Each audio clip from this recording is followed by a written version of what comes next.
இறையன்பும் இறைத்தேடலும் கொண்ட மெய்யன்பர்களே வணக்கம். கணக்கம்பட்டி சர்க்குரு சாமிகளின் தேடலில் இன்னைக்கு நம்ம ஒரு முக்கியமான காணொலியை பார்க்க போகிறோங்க. அது கணக்கம்பட்டி சர்க்குரு ஐயா காலில் அணிந்து நடந்த பாதுகை பற்றிங்க. சாமிகள் பெரும்பாலான நேரங்களில் எப்போதும் நடந்து கொண்டே இருந்தார். அவர் நடந்த ஒவ்வொரு அடி மண்ணும் கல்லும் இன்றும் கணக்கம்பட்டி புண்ணிய ஸ்தலத்தில் பக்தர்களின் நலன் காக்கும் பொக்கிஷங்களாக திகழுது. பாத தரிசனம் பாவ விமோச்சனம் அப்படின்னு சொல்லுவாங்க. மகான்கள் ஞானிகளோட பாத தரிசனம் நம்மளோட கரும வினைகளை போக்கக்கூடியதுங்க. அதனால தான் ஒவ்வொரு மகான்களின் பாதத்தையும் அவர்கள் பாதுகையையும் பக்தர்கள் போற்றி வணங்குறாங்க. ராமாயணத்தில் பரதன் தன் அண்ணன் ராமனோட பாதுகையை சிம்மாசனத்தில் வச்சு வணங்கியதும் அதுக்கு பட்டாபிஷேகம் செய்த நிகழ்வும் நம்ம தெரிஞ்சது தாங்க. அவ்வளோ பெருமைகள் வாய்ந்த மகான்களின் பாதுகையை நம்ம நிச்சயம் வணங்கணுங்க. கணக்கம்பட்டி சர்க்குரு வாழ்ந்த காலத்தில் அவரையும் அவர் பாதத்தையும் நேரடியாக வணங்கும் பாக்கியம் நம்மள எல்லாருக்கும் அமைஞ்சிருக்காது. ஆனால் அவர் பாதம் பதிந்த பாதுகையை வணங்கும் வாய்ப்பு இப்போ நமக்கு இருக்குங்க. கணக்கம்பட்டியார் பயன்படுத்திய பொக்கிஷங்களில் முக்கியத்துவம் வாய்ந்த அவரது பாதுகை நாமக்கல் இருக்குங்க. மலைகள் சூழ்ந்த மாநகரான நாமக்கல் இலக்கியத்திலும் வரலாற்றிலும் பெரும் சிறப்புகள் கொண்டது. நாமக்கலின் சிறப்புகளில் மேலும் ஒரு சிறப்பாக அமைஞ்சிருக்குங்க கணக்கம்பட்டி சத்குரு ஜீவாலயம். இயற்கை எழில் சூழ அமைதியும் தெய்வீகமும் நிறைந்த இந்த ஆலயத்தில் தான் நின்றபடி தரிசனம் தரார் கணக்கம்பட்டி சாமிகள்.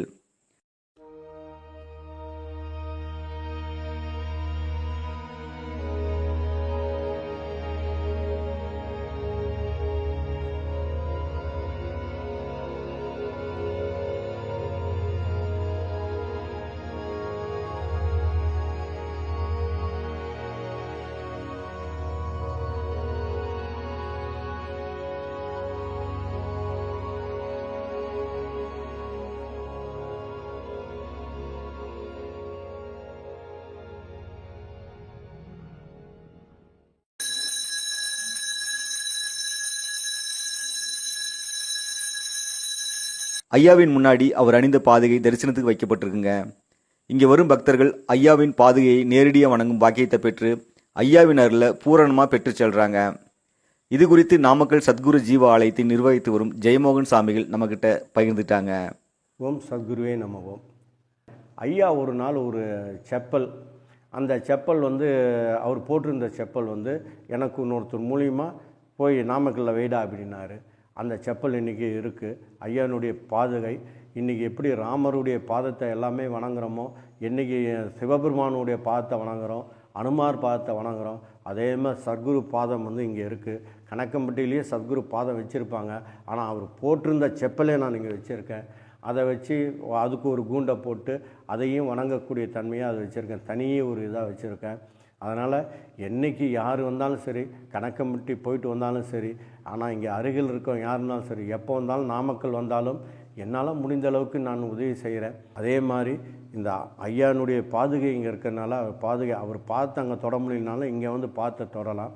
அது இல்லாமல் ஐயா இருக்கிற காலத்திலேயே சிலை வைத்து அன்னதானம் கொடுத்துட்ருக்கேன். கிட்டத்தட்ட 10 ஆண்டுகளாக கொடுத்துட்ருக்கேன். அவரும் பார்த்திங்கன்னா சிலை செய்கிற இடத்துக்கெலாம் நான் போகவே இல்லை. தானாக சிலை செஞ்சு இங்கே வந்தது. திறந்து பார்க்கும்போது தான் நான் சிலையை பார்க்குறேன். அவர் பாதமே இங்கே இருக்குது. முதல்ல ஐயா இருக்கும் போதே சிலை வந்தது நாமக்கல்லில் தான். அதே மாதிரி நாமக்கலுக்கு வந்திருக்கார், நம்ம வீட்டிற்கெல்லாம் வந்திருக்காரு. நிறைய பாடங்களும் எனக்கு கற்றுக் கொடுத்துருக்காரு. என்னால் முடிஞ்ச அளவுக்கு மக்கள் யார் வந்தாலும் சரி, என்னால் முடிஞ்சவங்களுக்கு போதனைகள் சொல்ல நான் தயாராக இருக்கேன். அவருடைய வழியை நான் சொல்ல தயாராக இருக்கேன். அதனால் வாங்க, நாமக்கலுக்கும் வாங்க, கணக்கம்பட்டி போயிட்டு நாமக்கல் வாங்க. ஏன்னா அதுதான் மிகப்பெரிய புண்ணிய ஸ்தலம். அதுக்கப்புறமெல்லாம் அது சார்ந்து இருக்கிற புண்ணிய ஸ்தலம். அதனால் அதையும் மறந்துட வேண்டாம். கணக்கம்பட்டி போயிட்டு இங்கேயும் வாங்க. அதே மாதிரி எல்லா இடத்துலையும் சபை நிறைய இடத்துல உருவாகணும். நல்லவர்கள் சான்றோர்கள் வளரணும். இந்த உலகம் மேம்பட நல்லவர்கள் பெருகி வரணும். ஓம் சத்குருவே நம ஓம். ஓம் சச்சிதானந்தமே நம ஓம். ஓம் சத்குரு சச்சிதானந்த கணக்கன்பட்டி காளிமுத்து சாமியே நம ஓம்.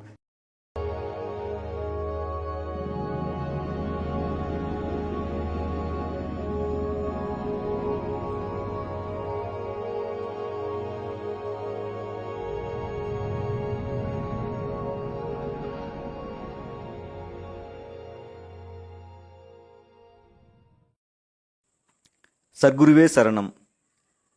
ஐயாவின் பாதுகை தரிசனம் பாவ விமோச்சனம். நமது பாவங்களிலிருந்து விடுபட்டு பெருவாழ்வு பெற நாமக்கல்லில் அமைஞ்சிருக்க சர்க்குரு ஜீவ ஆலயத்துக்கு சென்று ஐயாவையும் அவரது பாதுகையையும் தரிசிப்போம்.